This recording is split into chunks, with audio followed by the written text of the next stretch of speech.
Gender issues and women empowerment have become the burning issues across the globe in the last few decades.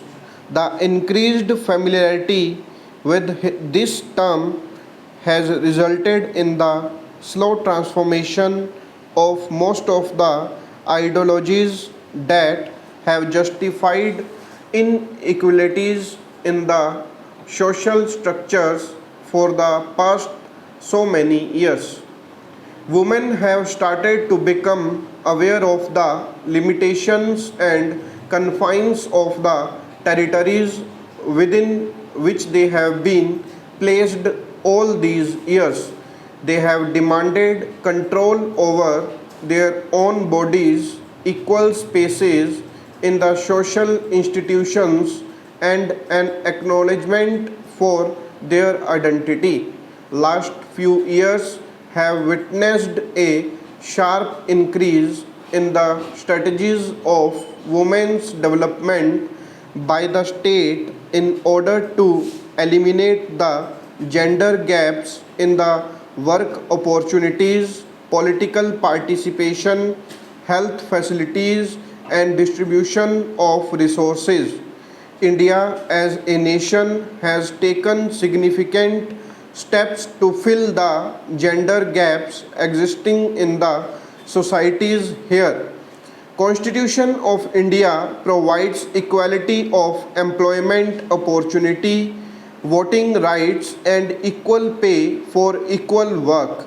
It lays great emphasis on the dignity of women and constitutes several provisions like maternity reliefs to maintain a gender sensitive environment at the workplace. Government schemes like Beti Bachao, Beti Padhao intend to ensure the better healthcare and education facilities. The past decade has also experienced an expansion of the definitions of rape and violence in the legal context. Law has enlarged its frame in order to bring the exploitation of women in private and public sphere through the formalization of laws like Protection of Women from Domestic Violence Act 2005 and Sexual Harassment of Women at Workplace bracket start prevention, prohibition and redressal bracket band Act 2013. Institutions like the National Commission for Women have been formed to identify and register the cases of oppression faced by women. Ministry of Women and Child Development is specifically dedicated to addressing the issues, policies and their implementations related to the women and children in the country. Women are dominating the key positions in many fields that were earlier denied to them.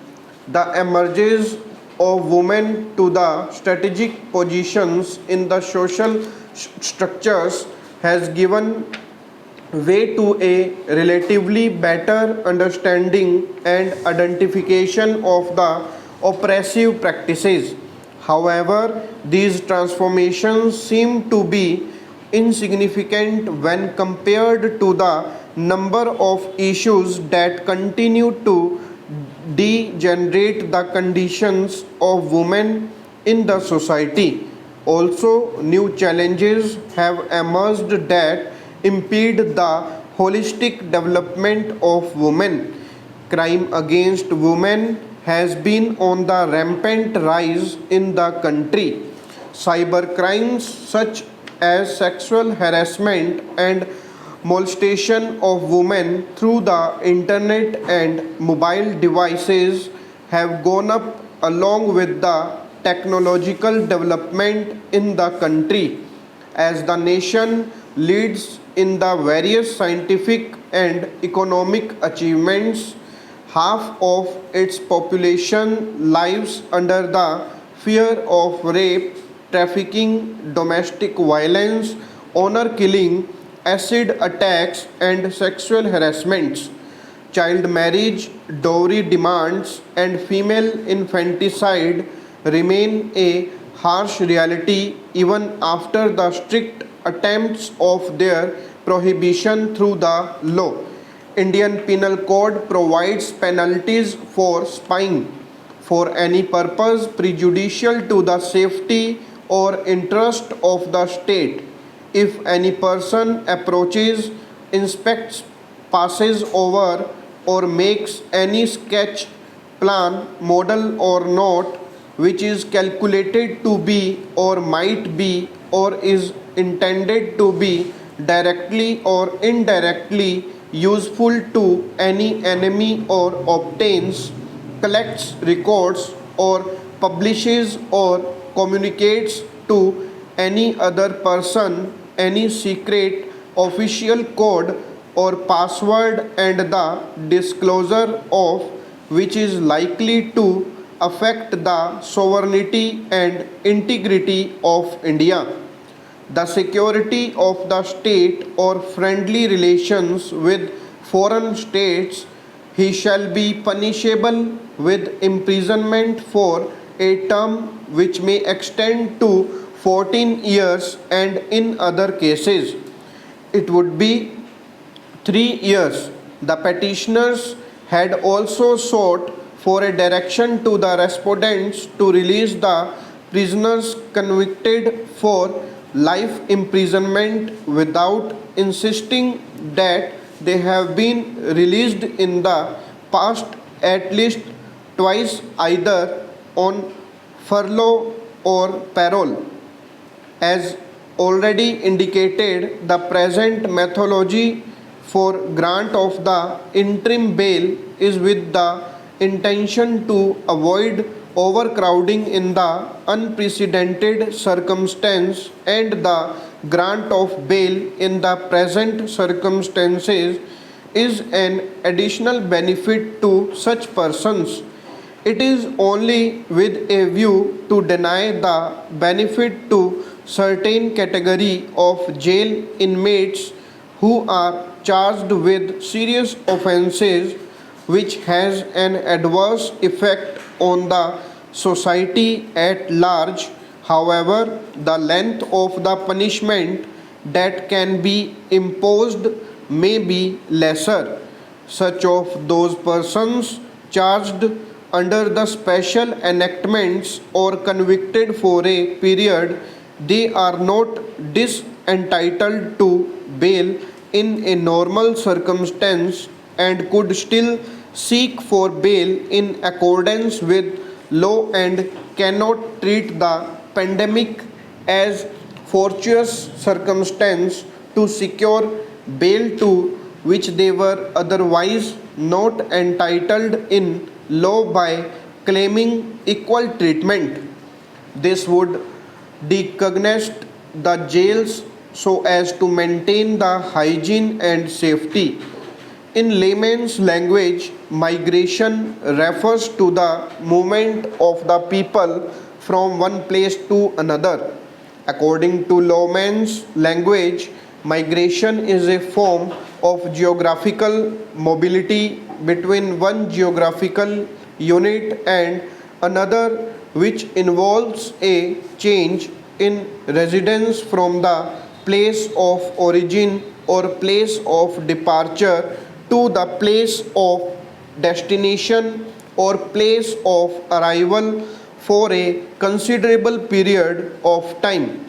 In the social sense, migration refers to the physical transition of an individual or a group from one society to another. Migration also plays an important role in the distribution of population of any country and determines the growth of labor force in any area. India has witnessed the waves of migrants coming to the country from Central and West Asia.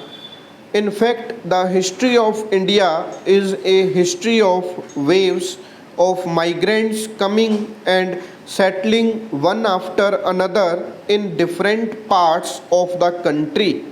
Similarly, large number of people from India too have been migrating to places in search of better opportunities, especially to the countries of the Middle East, Western Europe, America, Australia, and East and Southeast Asia.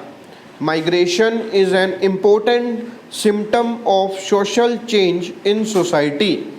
People may move within a country between different states or between different districts of the same state, or they may move between different countries.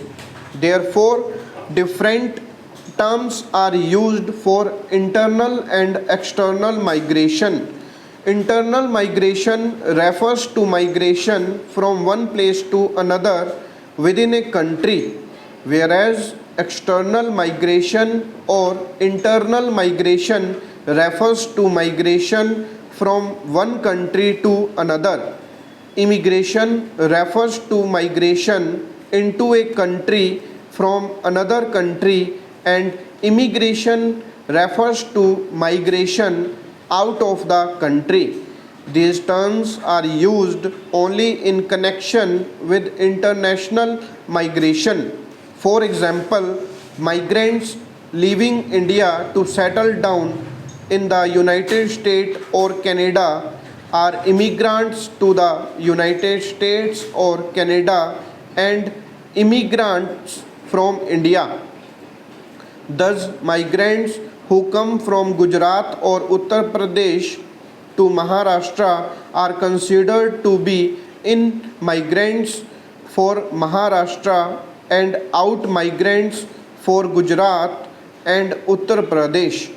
In migration is used with reference to the area of destination of the migrants, and the out migration is used with reference to the area of origin or place of departure of the migrant.